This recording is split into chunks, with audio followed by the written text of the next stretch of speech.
నమస్తే, నేను Kavitha. Welcome to I dream.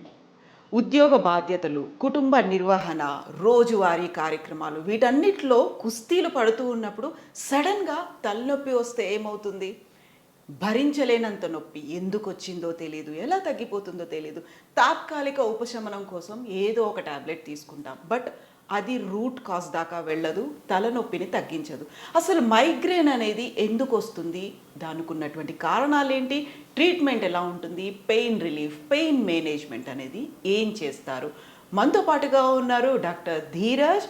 మనం ఉన్నాము Dheeraj pain relief and wellness సెంటర్లో. ధీరజ్, గుడ్ మార్నింగ్ అండి. నమస్తే, ఎలా ఉన్నారు మీరు? సో ఇప్పుడు మైగ్రేన్ బాధితురాలు నేను కూడా. ఎందుకు వస్తుంది, ఎలా వస్తుంది, ఎప్పుడు వస్తుంది తెలియదు, సడన్గా స్టార్ట్ అయిపోతుంది. అది అగ్రివేట్ అవుతూ ఉంటుంది, ఏం చేయాలో తెలియదు. ఏదో ఒక మెడిసిన్ తీసేసుకొని వేసుకుంటాం, కొంచెం రిలీఫ్ వచ్చినట్టు అనిపిస్తుంది. బట్ అది కాదు కదా మనకు కావాల్సింది. కంప్లీట్గా we need to get rid of that migraine. యాక్చువల్గా మైగ్రేన్ అంటే ఏంటి, ఎలా డిఫైన్ చేస్తారు మీరు? ఈ హెడ్ఏక్స్లో చాలా రకాలుగా ఉంటాయి. సో దాంట్లో క్లస్టర్ హెడ్ఏక్ అంటాం, టెన్షన్ టైప్ ఆఫ్ హెడ్ఏక్ అంటాము, ఆర్ ఇంకా ఏది దాంట్లో సెట్ అవ్వట్లేదు అంటే దాన్ని మైగ్రేన్ రూల్ అవుట్ చేస్తేనే మైగ్రేన్ వస్తుంది. సో మైగ్రేన్లో టిపికల్ సిమ్టమ్స్ ఉంటాయి, లైక్ ప్రీమానిటరీ సైన్స్ అని ఉంటాయి, ఆరా ఫీచర్స్ అని ఉంటాయి, అండ్ హెడ్ఏక్స్లో కొంచెం ఇంటెన్సిటీ కానీ డ్యూరేషన్ ఉంటుంది. ఇవన్నీ మనము అనుకున్నట్టు సిమ్టమ్స్ కానీ సైన్స్ ఉంటేనే దానికి మైగ్రేన్ అని దానికి ఒక లేబుల్ ఇవ్వచ్చు. లైక్ ప్రీమానిటరీ సైన్స్ ఉంటాయి, కొంతమందికి ఫుడ్ క్రేవింగ్స్ రావడము, ఏదో ఒక చాక్లెట్ తినాలనిపించడం, అది 24 hours బిఫోర్ అట్లాగా అనిపిస్తుంది, ఆవులింతలు రావడము, అండ్ సమ్ టైమ్ ఆఫ్ ఇది ఎమోషనల్ డిస్టర్బెన్స్ అట్లా కూడా ఉండొచ్చు. ఇంకా దీని ఆరా ఫీచర్స్ అంటాం, వాళ్ళకి కలర్స్ కనిపించడము, ఏదో సౌండ్ లాగా అనిపించడము, అండ్ స్కోటోమా అంటాం, ఒక ఐలో చిన్న బ్లాక్అవుట్ అవ్వడము చూసినప్పుడు. సో డబుల్ విజన్ అనిపించడం, రెండు కనిపించడం. సో ఇవన్నీ ఆరా ఫీచర్స్ అంటాం. వీటితో పాటు హెడ్ఏక్ ఇంటెన్సిటీ ఎంత ఉంది, సో మోడరేట్ టు సివియర్ ఉంటుంది. అంటే on a scale of 1 rupees to 10 rupees scale pain intensity ఉంది అనుకోండి, వాళ్ళకి మోర్ దాన్ 6 ఉంటుంది, 6 to 10 వరకు ఉంటుంది. And duration 4 hours to 72 hours of pain ఉంటుంది. 72 hours? అండ్ ఎపిసోడ్స్ చూసుకోవాలి, ఎన్ని ఎపిసోడ్స్ వస్తున్నాయి. మంత్కి అప్ టు 4 వస్తే పర్వాలేదు, that can be treated easily. 4 to 14 వస్తే కొంచెం ఎక్కువ మెడికేషన్స్ వాడాల్సి వస్తుంది. 14 అండ్ అబౌవ్ ఇవి ఎపిసోడ్స్ వస్తుంటే వాళ్ళకి ఇంటర్వెన్షన్స్ ఇవ్వాల్సి వస్తుంది. ఆల్మోస్ట్ ఎవ్రీ ఆల్టర్నేట్ డే ఉంటుంది. అండ్ ఇదే కాకుండా అగ్రవేటింగ్ ఫ్యాక్టర్స్ ఉంటాయి.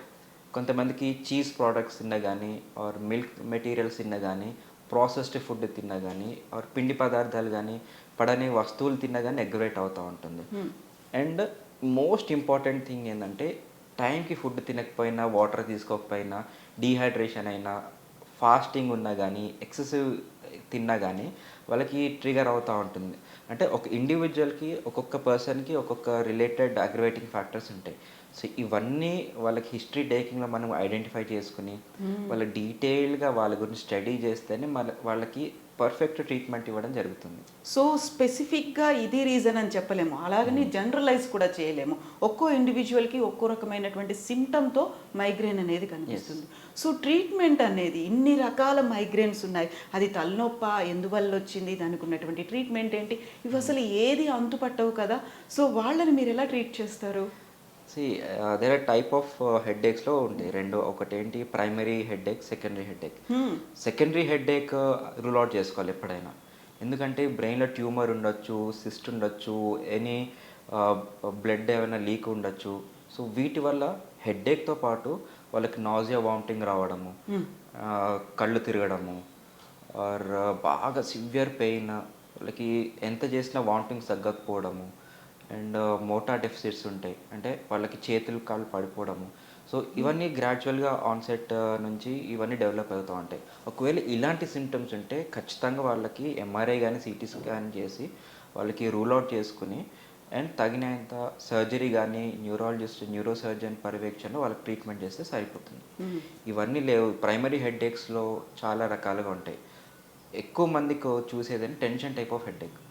టెన్షన్ టైప్ హెడ్ఏక్ అని ఎలా ఉంటుందంటే, ఒక రోప్ తీసుకుని తల చుట్టూ టైట్గా కట్టేస్తే ఎలా ఉంటుంది, సో అలాగా ఉంటుందన్నమాట tension type of headache. So ఇంకొక ఎక్కువగా చూసుకునేది ఏంటంటే క్లస్టర్ హెడేక్ అంటాం. క్లస్టర్ హెడేక్ అంటే ఒక రైట్ ఆర్ లెఫ్ట్ యూనిలాటరల్ ఉంటుంది. ఒక ఐ దగ్గర రెడ్ కావడం, చాలా సివియర్ పెయిన్, ఆ నొప్పి భరించలేక తల బాధేసుకుంటారనమాట. సో అంత తీవ్రమైన నొప్పి ఉంటుంది, నేసల్ కంజెషన్ ఉంటుంది, స్వెట్టింగ్ లాగా ఉంటుంది. సో బాగా ఇరిటబుల్గా ఉంటారు.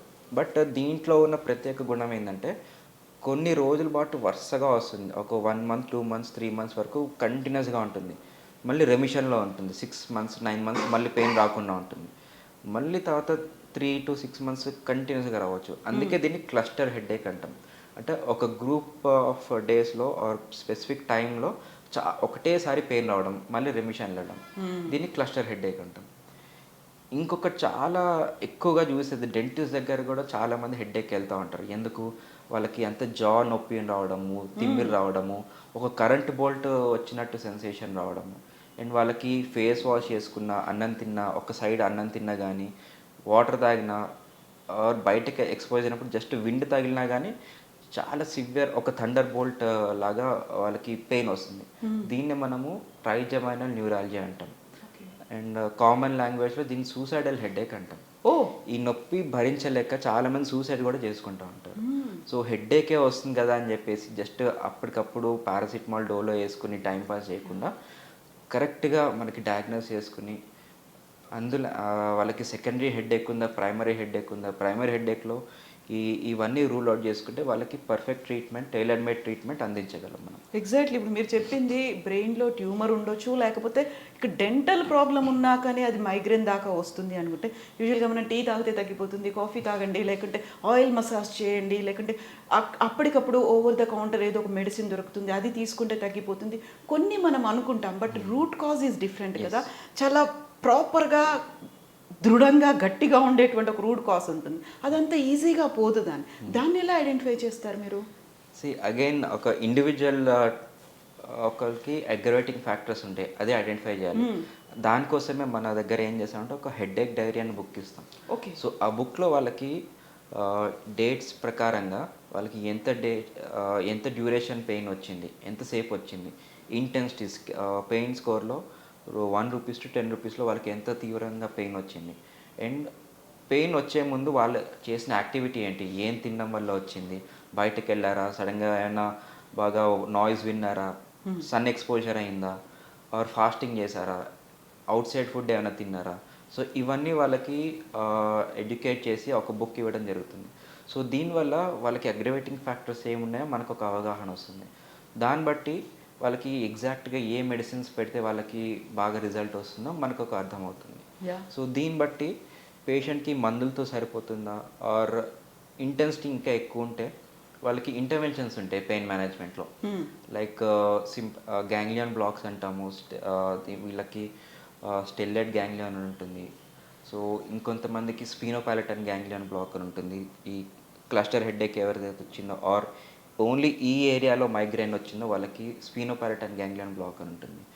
ఇంకొంతమందికి ఓన్లీ టెరిటోరియల్ పెయిన్ వచ్చింది అనుకోండి, లైక్ ఓన్లీ వెనకాల భాగం వచ్చింది, వాళ్ళకు ఒక ఇంటర్వెన్షన్ లాగా ఉంటుంది. ఓన్లీ ఈ పైన భాగం వచ్చింది అనుకోండి, వాళ్ళకు ఒక ఇంటర్వెన్షన్ వస్తుంది. అండ్ వీటితో పాటు వాళ్ళకి ఏం చెప్తామంటే బోటాక్స్ ఇంజెక్షన్ కూడా తీసుకోవచ్చు. Not just cosmetic purpose, migraine హెడ్కి బోటాక్స్ అని చాలా వండర్ఫుల్గా పనిచేస్తుంది. ఓకే. సో ఒక్కొక్కరికి వాళ్ళ ఇంటెన్సిటీ బట్టి మందులతో సరిపోతుందా లేకపోతే ఇంటర్వెన్షన్స్ అవసరమా అనేది ఒక స్టడీ చేస్తే కానీ మనకి ఎగ్జాక్ట్గా మనం చెప్పలేం. సో పేషెంట్ వచ్చారు, మీకు హెడేక్ ఉంది కదా, ఈ ట్యాబ్లెట్ వేసుకోండి వెళ్ళిపోండి, వచ్చినప్పుడు రండి, అట్లా కాదు. సో వాళ్ళకి డీటెయిల్డ్ అనాలిసిస్ చేసి ఎగ్జాక్ట్గా ట్రీట్మెంట్ చేసుకుని అండ్ టైప్ ఆఫ్ హెడేక్స్లో వాళ్ళకి ఏ హెడేక్ వస్తుంది అంటే వచ్చిన వాళ్ళందరూ మాకు మైగ్రేన్ హెడేక్ అని అంటారు, కానీ ఆ సిమ్టమ్స్లో వాళ్ళకి ఉన్నాయా లేదా ఆర్ ఇది వేరే టైప్ ఆఫ్ హెడేక్ అని తెలిస్తే చాలా సులువుగా వాళ్ళకి ట్రీట్మెంట్ అయిపోతుంది. Exactly doctor. ఇప్పుడు మైగ్రేన్ అనగానే మనకు గతంలో పార్శ్వపు నొప్పి ఇక్కడ వస్తుంది లేకుంటే ఇక్కడ వస్తుంది, అది ట్రిగ్గర్ పాయింట్ అవుతుంది, అది మెల్లిగా స్ప్రెడ్ అవుతుంది, ఇది కాదు, ఇంతకు మించి బియాండ్ ఉంది. ప్రాపర్గా దాన్ని ఐడెంటిఫై చేయాలి. ఎక్కడ ప్రాబ్లం వచ్చింది, ఎందువల్ల వచ్చింది, Yes. రూట్ కాజ్ ఏంటి అనేది. చాలా వరకు హోమియోపతి ట్రీట్మెంట్ తీసుకున్నాం, ఆయుర్వేద ట్రీట్మెంట్ తీసుకున్నాం, ఇయర్స్ టుగెదర్ మా మందులు వాడుతున్నాం, అయినా తగ్గలేదు డాక్టర్ అనేవాళ్ళు ఉంటారు కదా. సో అది చాలా పాతుకుపోయినట్టుగా అనిపిస్తుంది. దాన్ని కంప్లీట్గా రిలీఫ్ చేయాలి, మొత్తం తీసేయాలి అంటే ఎంత టైం పడుతుంది? ప్రాసెస్ అనేది ఎలా ఉంటుంది? సో ఒక క్రానిక్ పెయిన్ అనేది మోర్ దెన్ 3 months ఎవరికైనా కంటిన్యూస్గా పెయిన్ ఉంటే దాన్ని క్రానిక్ పెయిన్ అంటాం. సో క్రానిక్ పెయిన్లో ఏమవుతుంది, నర్వ్ సెన్సిటైజేషన్ అవుతుంది. అంటే రూపాయి నొప్పి కూడా 10 రూపాయల నొప్పిలాగా కన్వర్ట్ అయిపోతుంది. అండ్ టచ్ చేసే సెన్సేషన్ కూడా పెయిన్ సెన్సేషన్గా నర్వ్స్ అనేది క్రాస్ కనెక్షన్స్ అయిపోతూ ఉంటాయి. ఇప్పుడు ఒక స్విచ్ చేస్తే ఫ్యాన్ వెలగాల్సింది బల్బ్ వెలుగుతుంది. సో అట్లాగా క్రాస్ కనెక్షన్స్ అవుతూ ఉంటాయి. ఎందుకు, కంటిన్యూస్గా ఆ నర్వ్కి ఇరిటేట్ అవుతూనే ఉంటుంది. పెయిన్ వచ్చి దాన్ని స్టిమ్యులేట్ చేస్తూనే ఉంటుంది. ఆ స్టిమ్యులేషన్ వల్ల ఒక్క దగ్గరికి వెళ్ళాల్సిన స్పైనల్ కార్డ్లో వెళ్ళాల్సిన నర్వ్ ఇంకో దగ్గరికి వెళ్తుంది అనమాట. సో దానివల్ల దాన్ని ట్రీట్ చేయడం కొంచెం కష్టం అవుతుంది. మేబీ 6 months పట్టొచ్చు, 1 year పట్టొచ్చు. బట్ వాళ్ళకి ఇంటెన్సిటీ తగ్గుతుంది, డ్యూరేషన్ తగ్గుతుంది, స్లోలీ బెటర్ అవుతారు. ఓవర్ నైట్ మ్యాజిక్ లాగా మనం ఏం చేయలేం కానీ, బట్ వాళ్ళకి అర్థం చేసుకుని వాళ్ళకి ఎటువంటి ఇంటర్వెన్షన్ యూజ్ అవుతుంది, ఎటువంటి మందులు పడతాయి, అండ్ అండర్లైన్ కోమార్బిడ్స్, వాళ్ళ ఫుడ్స్ లైఫ్ స్టైల్ ఏంటి, ఈ రూట్ కాజ్ని కరెక్షన్ చేస్తే మన క్రానిక్ పెయిన్ని కూడా ఇంటెన్సిటీ తగ్గించుకోవచ్చు, డ్యూరేషన్ ఆఫ్ పెయిన్ తగ్గించుకోవచ్చు. సో ఇప్పుడు పెయిన్ రిలీఫే కాదు, వెల్నెస్ సెంటర్ అనేది కూడా ఉంది మీ దగ్గర. ఇప్పుడు మైగ్రేన్తో బాధపడుతున్న వాళ్ళకి వెల్నెస్ సెంటర్తో ఉన్నటువంటి ఫ్లెక్సిబిలిటీస్, యూజెస్ ఎలా ఉంటాయి? Any kind of pain underlying root cause ఏంటంటే ఇన్ఫ్లమేషన్. ఆ ఇన్ఫ్లమేషన్ అనేది బాడీలో మనకి గట్ డిస్బయోసిస్ అంటాం, ఆర్ బాగా ఆర్థరైటిస్ ఉన్న వాళ్ళకి, అండర్లయింగ్ వాళ్ళకి ఆల్కహాల్ ఇంటేక్ ఉన్న, స్మోకింగ్ ఇంటేక్ ఉన్నా కానీ వాళ్ళందరికీ బాడీలో చాలా ఇన్ఫ్లమేషన్ ఉంటుంది. మనకి బాడీలో ఇన్ఫ్లమేషన్ ఉంటే ఏజింగ్ బాగా అయిపోతుంది, ఎక్కువ ఫాస్ట్గా అవ్వడము, అండ్ వాళ్ళ క్వాలిటీ ఆఫ్ లైఫ్ తగ్గడము, అన్నెసెసరీ సెకండరీ పెయిన్స్ ఎక్కువ అవుతూ ఉంటాయి. సో వాళ్ళకి సైకలాజికల్లీ కొంచెం న్యూరో డీజనరేషన్ ఉంటుంది. అంటే ఫర్గెట్ఫుల్నెస్ కానీ, ఆర్ యాక్టివ్గా లేకపోవడం, చురుగ్గా లేకపోవడం, లెథార్జీగా ఉండడం, ఇవన్నీ సెకండరీ కాజెస్ అనమాట. సెకండరీ సిమ్టమ్స్ అని చెప్తాం. Primary symptom is pain, but secondary outcome is depression ఉండొచ్చు. వాళ్ళకి క్రానిక్ పెయిన్ ఉన్న వాళ్ళకి ఎలా ఉంటుంది, ఏ పని మీద కాన్సన్ట్రేషన్ లేకపోవడము, వాళ్ళకి ఉత్సాహం లేకపోవడం, ఇవన్నీ ఉంటాయి. సో వీటికి రూట్ కాజ్ ఏంటి, బాడీలో ఇన్ఫ్లమేషన్. సో ఆ ఇన్ఫ్లమేషన్ని మనము రూట్ కాజ్గా ట్రీట్ చేయడమే మనకి వెల్నెస్ థెరపీస్. ఇందులో భాగంగా మనం ఏం చేస్తున్నామంటే వీఆర్ యూజింగ్ మాలిక్యులర్ థెరపీస్. ఇందులో మనకి హైడ్రోజన్ అని ఉంటుంది, ఓజోన్ ఉంటుంది, అండ్ ఐవి న్యూట్రాసిటికల్స్, వైటమిన్స్, ఇట్లాంటివి వాళ్ళకి డెఫిషియన్సీ ఏమున్నాయి, ఆర్ వాళ్ళ ఫుడ్ లైఫ్ స్టైల్ ఎలా ఉంది, వాళ్ళకి వర్క్ లైఫ్ బ్యాలెన్స్ ఎలా ఉంది, ఇమోషనల్ స్ట్రెస్ ఎట్లా ఉంది, and underline comorbid conditions, diabetes, sugar అవి కంట్రోల్లో ఉన్నాయా, కొలెస్ట్రాల్ ఎక్కువ ఉన్నాయా. సో ఇవన్నీ స్టడీ చేసుకుని వాళ్ళకి వెల్నెస్ థెరపీస్ అడ్వైస్ చేయడం జరుగుతుంది. సో వీటితోటి వాళ్ళ క్వాలిటీ ఆఫ్ లైఫ్ బాగుంటుంది. బాడీలో సెల్స్ అనేవి డ్యామేజ్ అయిపోతూ ఉంటాయి. ఈ ఇన్ఫ్లమేషన్ వల్ల సెల్స్లో మైటోకాండ్రియా ఉంటుంది, that's a power house of the cell. ఆ సెల్స్ అనేవి ఎప్పుడైతే దాని కెపాసిటీ తగ్గిందో మన బాడీ ఆటోమేటిక్గా ఏజ్ బాగా పెరిగిపోతూ ఉంటుంది. సో ఈ ఇన్ఫ్లమేషన్ మనం అరికడితే ఆ మైటోకాండ్రియా అనేది మళ్ళీ రీయాక్టివేట్ అవుతుంది. మన ఎప్పుడైతే మైటోకాండ్రియా రీయాక్టివేట్ అయిందో సెల్స్ అనేవి 100% పనిచేస్తాయి. సో సెల్లలో మనకి డీటాక్సిఫికేషన్ అవుతుంది, అన్ని ఆర్గన్స్ బాగా పనిచేస్తాయి, మనకి చేసే పనిలో ఉత్సాహం కానీ, చురుకుదనం అన్నీ ఉంటాయి. సో ఓవరాల్ పెయిన్ ఒక్కటే తగ్గించడం కాదు, రూట్ కాజ్ అయిన ఇన్ఫ్లమేషన్ తగ్గించడం, సెకండరీ సిమ్టమ్స్ని తగ్గించడం, క్వాలిటీ ఆఫ్ లైఫ్ని ఇంప్రూవ్ చేయడం. Not just pain relief, and we do wellness therapy also. So మైగ్రేన్తో బాధపడుతున్నటువంటి వ్యక్తులకి మీరేం చెప్పదలుచుకున్నారు? ఎలాంటి ట్రీట్మెంట్ అవైలబుల్గా ఉందని మీ దగ్గర? ఫస్ట్ ఆఫ్ ఆల్ మైగ్రేన్ వచ్చింది, ఇది ఒక మహమ్మారి, ఇది షుగర్, బీపీ లాగా లైఫ్ లాంగ్ ఉంటుంది అని అనుకోవద్దు. ఎనీ ట్రీట్మెంట్ మనకు రూట్ కాజ్ కనుక తెలిస్తే మీరు తినే ఆహారంలో కానీ, ఆర్ తీసుకునే అలవాట్లు కానీ, లైఫ్ స్టైల్లో చేంజెస్ చేసుకుంటే ఎటువంటి మందులు లేకుండా దాన్ని రెమిషన్లో ఉండొచ్చు. అంటే ఇది పూర్తిగా తీసేయలేం కానీ దాన్ని రాకుండా కంట్రోల్ చేసుకునే విధానం మన లైఫ్ స్టైల్లో మనకి నేర్పిస్తుంది.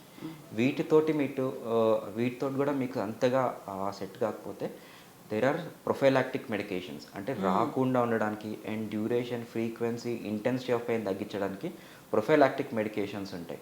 అవి వాడాలి. అండ్ ఎక్కువగా పెయిన్ ఉందంటే అబార్టివ్ మెడికేషన్స్ ఉంటాయి, అవి కూడా వాడుకోవచ్చు.